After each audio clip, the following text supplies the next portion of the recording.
Hi, this is a quick recording to show you how you can set up Homeschool Tracker Plus using core knowledge. This is just the way I do it, and I should warn you that I'm a pretty detailed person who is pretty good with computers, so this might seem way too involved for some of you, but I just thought it'd be helpful so you could see how I set up my Homeschool Tracker Plus. Take it or leave it, however you want to use this information. Right now you can see that I am looking at the maintenance tab, and I am looking at my subjects and my courses. When you first set up Homeschool Tracker Plus, you have to manually add the subjects, and you do that by using this. After you have your subjects, you add your courses. Now I've been using this for a while, so I already have my courses. So I'm just going to click down here on the language arts, and that way you can see what courses I have. Now I have courses for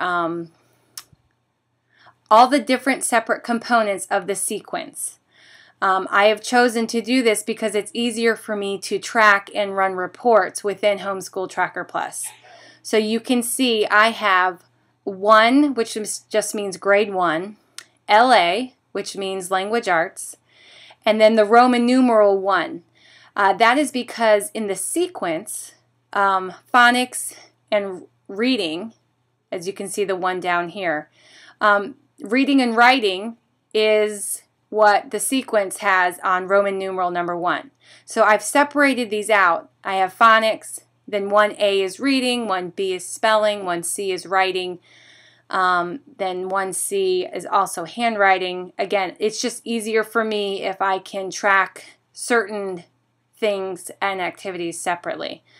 But then you can see coming down here, 2 is poetry, 1LA3 is fiction, 1LA4, Roman numeral 4, is sayings and phrases.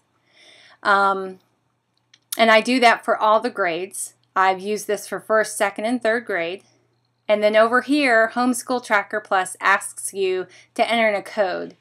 And I have just done what I think is pretty intuitive. PH for phonics, LA, language arts.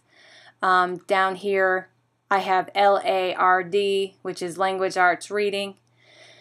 Now, if you want to, when you are creating courses, I'll show you what that looks like, and it's the same thing as when I edit a course. At any time, you can change the way a course looks. You pick the subject, you name your course, whatever you want, and then you have to give it a code.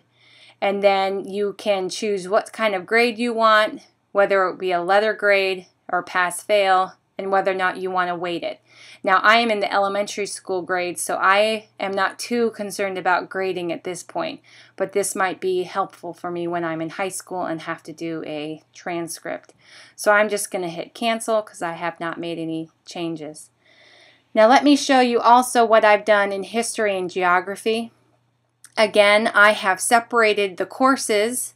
I've made a course for each of the sequence items, and I've used the Roman numerals to correlate with the sequence book. And so again, I use codes. AH is just American history, and WG is world geography, and then of course WH is world history.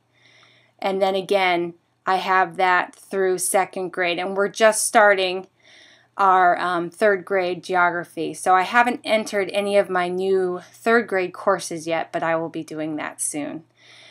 And then also for core knowledge, you can see my science courses. And again, it all corresponds to the sequence, and I have all the separate ones through 2nd grade. We are finishing up 2nd grade science. We're catching up, and then I will begin 3rd grade science. So that is how I have my courses set up. And now I'll just quickly show you how a typical lesson plan looks.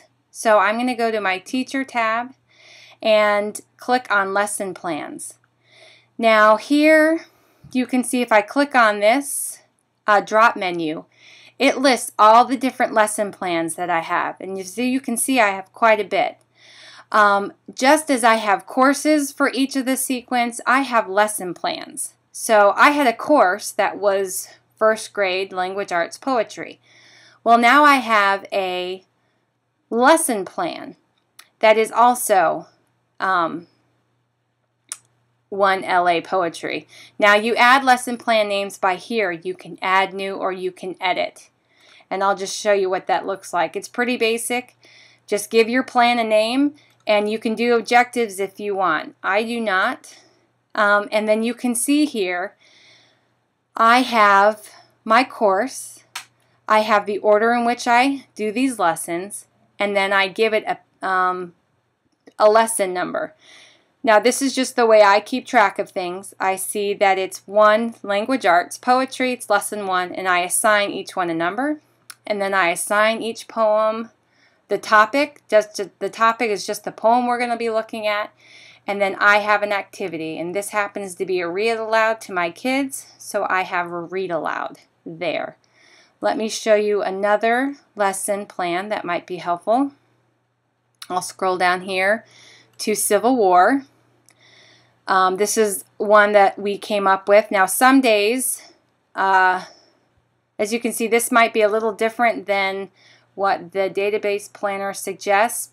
I usually always adapt what they suggest. But they said I should spend 2 days over slavery.